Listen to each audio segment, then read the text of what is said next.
Maluku Tengah terus melakukan pengembangan kawasan hortikultura.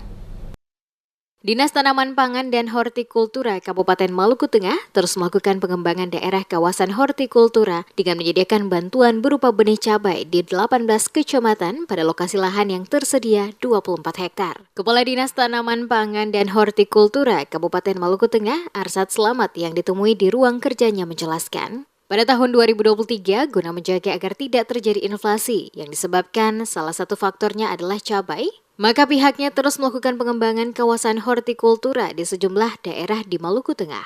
Selain itu juga adanya bantuan benih padi untuk 2.000 hektar bantuan benih pada Nutrijin untuk 650 hektar lahan, termasuk bantuan peralatan pertanian dari APBN lewat dana reguler Dinas Tanaman Pangan dan Hortikultura. Pihaknya juga mendorong agar di tahun 2023 ini dilakukan penanaman serentak di daerah Seram Utara, Timur Seti, dan Timur Kobi, karena selama ini mereka belum memiliki jadwal tanam yang tetap. Oleh karena itu, sesuai rencana pada 15 Mei dilakukan penanaman serentak.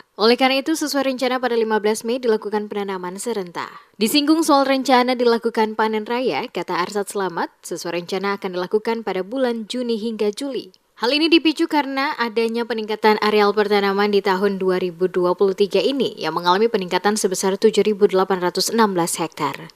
Di tahun 2023 ini untuk pengembangan daerah kawasan hortikultura untuk menjaga inflasi terutama komoditi cabai, itu kita masih tetap dengan bantuan berupa benih untuk 18 kecamatan.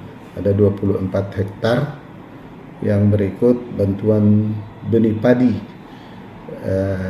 sekitar 2.000 hektar dan bantuan benih padi Nutrijin sebanyak 650 hektar. Nah, untuk di tahun 2023 ini juga ada bantuan peralatan pertanian. Ini dari APBN langsung dari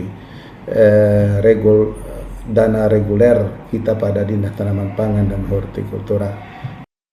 Diakuinya pada tahun 2022 lalu, banyak areal persawahan mengalami kerusakan akibat tingkat serangan hama yang cukup tinggi, disebabkan lokasi pertanaman kelapa sawit yang berdekatan dengan persawahan. Dan hal ini telah dilaporkan kepada penjabat bupati termasuk ke pemerintah pusat, namun hingga saat ini belum mendapatkan respon apapun.